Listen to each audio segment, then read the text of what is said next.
So everything went astray in the colony days. They really did, because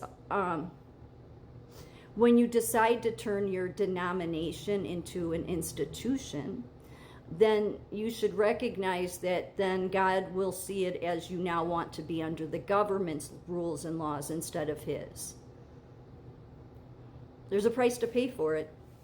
I mean, I know this world never truly wants to surrender to God and let him lead. You know, no government certainly will ever do that. But that is the problem. That's always been the problem. So because what has happened, most especially, I understand we have institutions for everything. That is who the government serves, as the institution, not you, the individual. So fine, but when it comes to the church, and the churches and all the denominations do that, then you've done it to yourself. See, you should look at, I've said this so many times, there's a reason you should look at Jesus's life. Even though the man was a carpenter, at no time during his ministry was he building a church, nor were his apostles. The early church founders, when they refer to the early church founders, that's talking about the Catholic Church. That has nothing to do with Jesus. They just wanted to control. They did.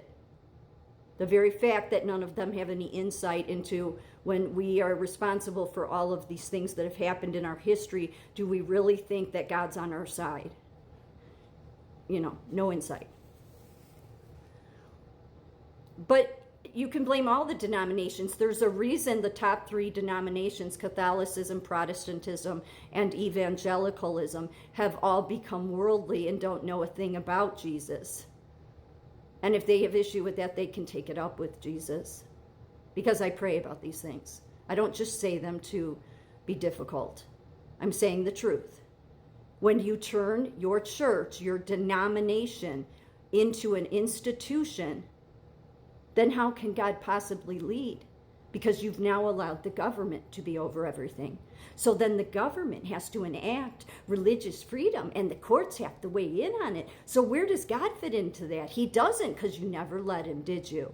Because if you look at the apostles, not the Vatican, that's not what the church is. If you look at the original apostles, they never built a building. They were going house to house. So there was no need to have all these lawsuits and tax exemptions and protect the institution.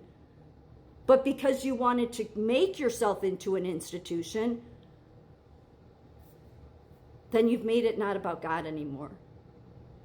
And you have all your lawyers around you. The scribes were the lawyers. They were the experts, the lawyers that take everything into court, destroy everything that Jesus was about.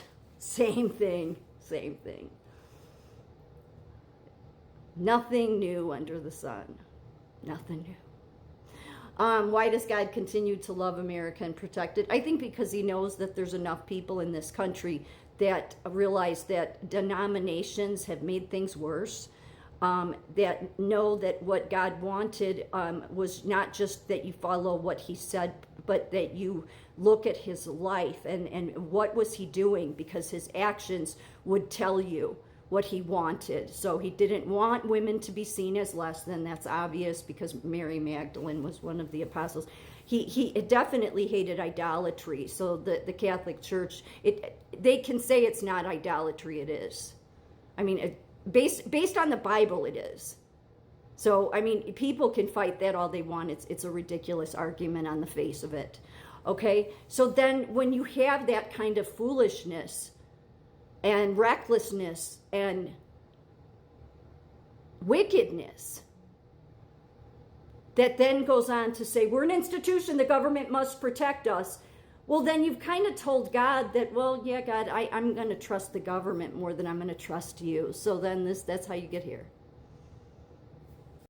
So then when you've decided to make the government your God, even though you claim that it's Jesus Christ and claim, no, we need the government to protect us, well, then you get these fools, okay? Because really most of the government is just, like, again, I don't think any government wants to look at the truth that none of you have enough strength to allow God to rule. because you don't know what that looks like. And how would you? Because none of you in any country have ever truly let that happen, have you? Which is why you get all the modern day scribes, which is lawyers, and Pharisees, which is the Catholic Church. And you might as well throw the Protestants in there and the evangelicals, because they're all worldly, which is why almost every single one of their people that are leaders of their church, like Jack Hibbs and others, just leading everybody astray. Yeah, the Religious Freedom Restoration Act, it was signed into law by Bill Clinton. The two biggest people behind this were Ted Kennedy, of course, big surprise there, and Chuck Schumer. It was primarily introduced and sponsored by Chuck Schumer in the House of Representatives and Ted Kennedy, both Democrats, what do you know? Both introduced companion bills as well. The legislation was passed nearly unanimously by both House and Senate, of course, just all blind leading the blind. Their efforts aim to restore stronger protections for religious freedom in response to the 1990 Supreme Court decision in Employment Division versus Smith, which had narrowed such protections. Yeah, so let me tell you about what that case was about. Then you'll understand what an idiot Chuck Schumer is if you didn't know that already, though.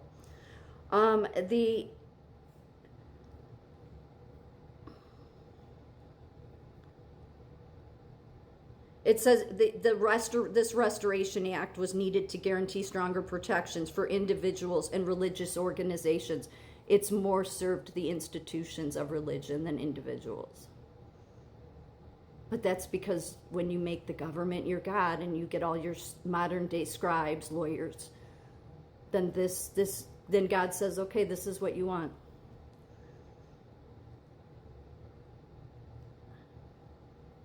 So the Employment Division, Department of Human Resources of Oregon versus Smith was a landmark U.S. Supreme Court case involving two Native American employees who were fired from their jobs as drug rehabilitation counselors for ingesting peyote.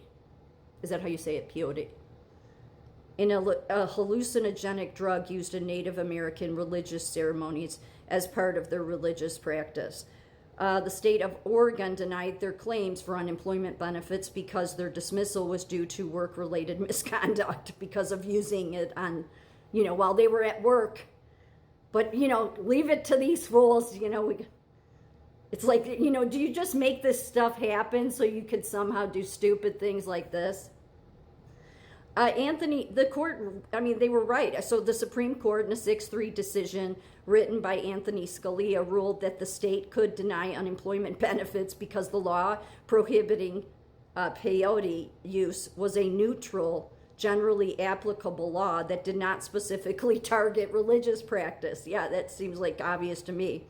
So that didn't make Chuck Schumer and Ted Kennedy happy. So this was really their way of just stepping in areas they have no business. But this is what the government does, and God allows it because, well, when you're people that claim that they're the religious authority become tax exempt and become under the government, and the government has to protect you. Well, then that's who you worship, Protestants. That's who you worship, Catholics. That's who you worship, evangelicals. I know everybody will say, how dare you? How dare you? Well, they said that to the apostles too. I'm not saying I'm an apostle, but that's the same thing they did to the apostles.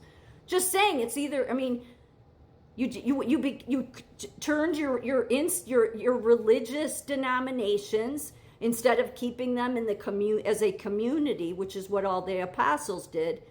You had to build your structure, something the apostles and Jesus weren't doing. You had to call yourself some congregational church.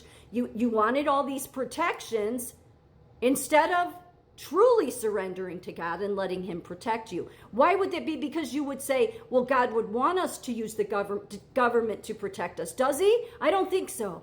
I think he wanted you to have enough faith and bravery in him that he would protect you, that he wanted total surrender. He didn't want this half in, half out thing. And that's what all of you top religions in America have done. So here we all are.